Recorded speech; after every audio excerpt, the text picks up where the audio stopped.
Water signs, tignan natin ano po ang mensahe para sa iyo ngayong araw. Keep in mind po na ito ay general reading lamang, so hindi po lahat ay makaka-relate. So be open-minded. Sa mga hindi pa po nakasubscribe dito sa ating channel, please subscribe na po kayo and pa-like na din po ng ating video. At sa mga nais pong mag-avail ng ating private readings, ng ating Evil Eye Amulet Necklace, at ng ating TR's Bracelet, makikita nyo po yung link sa description box. Tarot Intentions by Aliana Reyes. We have Cope. Okay, so pwedeng ayan. Meron kayong pinagdaraanan, unti-unti, nakaka-get by naman yung iba sa inyo. Pwedeng nalalaman nyo na rin kung ano ba yung tamang gawin ninyo, tamang action na gawin ninyo. Okay, merong nalugi dito, merong na-bankrupt because of gambling. Okay. Ayan po, or meron kayong mga pinagkatiwalaan dito na akala ninyo makakatulong talaga sa inyo. Pwedeng kaibigan po, ayan o. Sabi dito, gambling, excessive gambling can have dangerous consequences. Don't risk too much. So, ayan, nag-risk na yung iba sa inyo. Diba? Parang kung ano man yung mayroon kayo, pinagkatiwala nyo na dito sa taong to. We have loyalty. True friendship and loyalty are among the most important values. Be loyal to your friends. Pwedeng nagawa mo to, naging loyal ka talaga sa mga kaibigan mo. Pero yung mga kaibigan pala na naging kung kanino ka naging loyal, ay hindi naman pala loyal sa'yo. Yan po. Kaya mag-iingat din kayo dito sa mga pagkakatiwalaan po ninyo.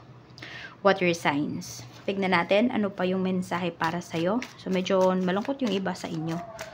Kasi nga, yun, yung mga pinagkatiwalaan nyo ay traitor pala. Pero ayan, pwedeng natuto na kayo. Parang mas gusto nyo na lang ngayon mag-isa, di ba? At least, wala kayong sisisihin if ever man kung ano yung mangyari pagdating dito sa kaperahan ninyo. Tignan natin, ano pa yung mensahe Spirit Guide. Mensahe po natin. Mayroon tayo ditong King of Pentacles. Okay, so ayan, pinapakita naman nga po dito. So yung iba sa inyo, pwedeng, yes, you are into gambling. Yung iba naman sa inyo, pero alam nyo kung paano kontrolin yung pera ninyo eh. Kaya ito, happy kayo kasi kumikita naman po kayo. Okay?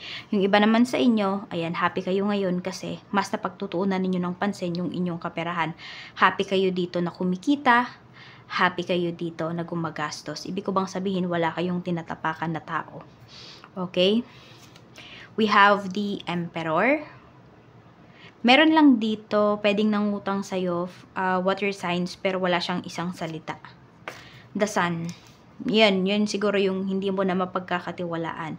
Pwedeng ganito, yung sinasabi dito, yung don't risk too much. Yung pag nagtiwala ka, wag sobra-sobra.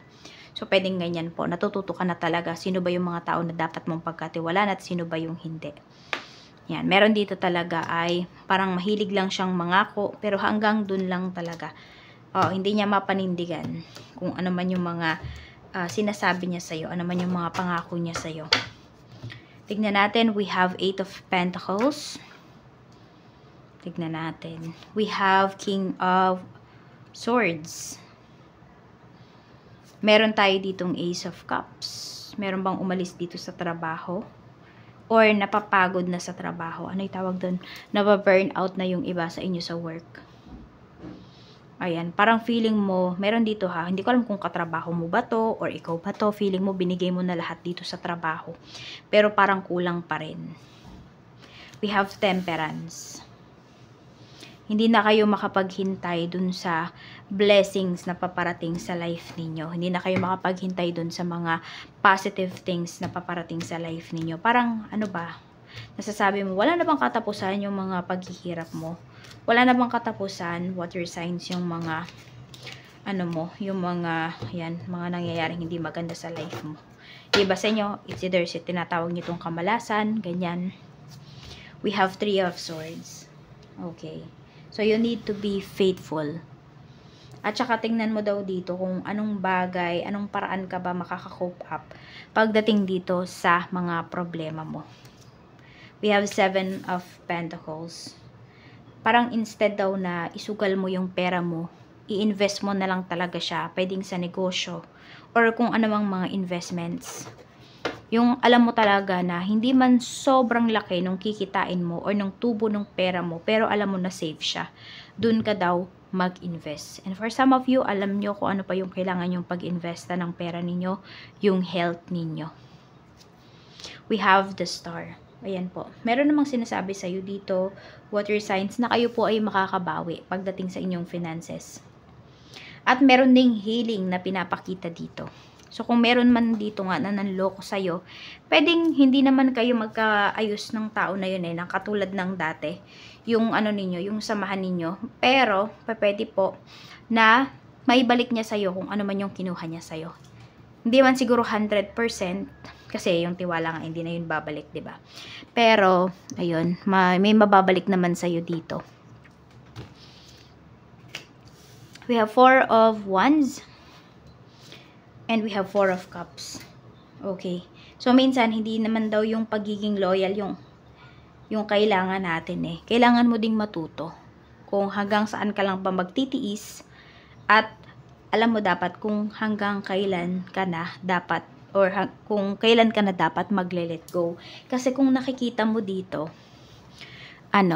water signs, walang progress na pinapakita.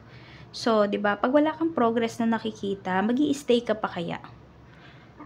Pwede ka magstay up to 3 months, tignan mo kung mayroon bang progress, pero pag wala, 'di ba? Maybe it's time to let go na or mag-iba ka na ng path.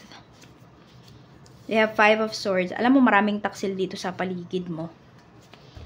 We have Queen of Wands. May mga tao dito na alam mo, parang pinagdadasal nila na hindi ka makausad sa life.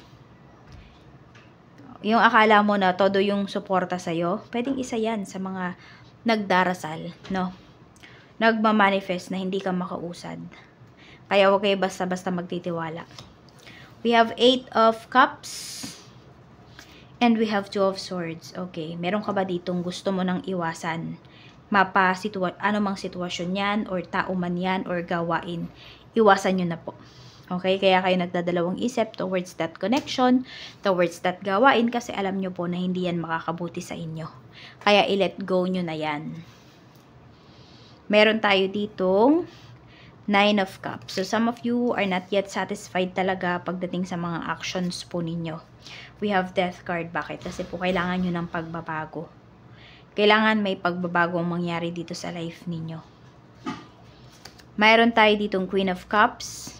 Actually, meron dito pwedeng babae po na makatulong sa inyo. Meron tayong 2 of Pentacles. Parang hindi mo na kailangang pag-isipan. Pag once na nakausap mo yung taong to, once na nakita mo yung taong to, masasabi mo kaagad na, okay, makakatulong talaga sa akin yung tao na to. As in, no doubts kayo dito sa tao na to. Basta mare-recognize kaagad siya ng soul ninyo na yung taong yun ay makakatulong po sa inyo. So, tignan natin ano pa yung mensahe. Okay? So, ayan. Kung ano man to, may ino-offer sa'yo yung isang kaibigan or isang tao na to, yung may ino-offer yan sa'yo, huwag ka magpapadala kasi mukhang ang dami nitong pangako sa'yo pero ang totoo siya lang naman yung kikita. Kaya, medyo mag-ingat kayo. Okay? Tignan natin ano pa yung mensahe. Tapos ito daw, kung kayo man ay nag-iipon or kung ano man to, kung may negosyo man kayo, huwag kayong magmamadali. Okay? Huwag kayong masyadong magiging greedy. Water signs. Pero more on, huwag kayong magmamadali dun sa pagkita ng malaki. Kasi sinasabi sa inyo dito ng universe, unti-unti lang talaga siya. Okay? Unti-unti lang yan, pero solid po yan. Okay? I mean, tuloy-tuloy po yan. Kahit na pa konti-konti lang yung kinikita ninyo. Kahit araw-araw, sa araw-araw. Okay? Maging happy po kayo. Mas i-appreciate nyo po yan. At mas marami pang blessings yung paparating sa inyo. Meron din akong nakikita pala dito na more on, yung iba po sa inyo, mas uunlad kayo sa more on online, mga online business, mga online na trabaho. So, yun po yung hanapin ninyo. Mga more on online works. Ayan.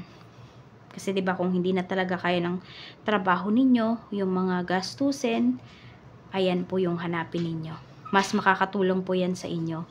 At mas makakapagbigay po yan sa inyo ng mas malaking salary. So, yan lang po ang mensahe para sa'yo. Maraming salamat. Ingat po kayo always and more blessings to come.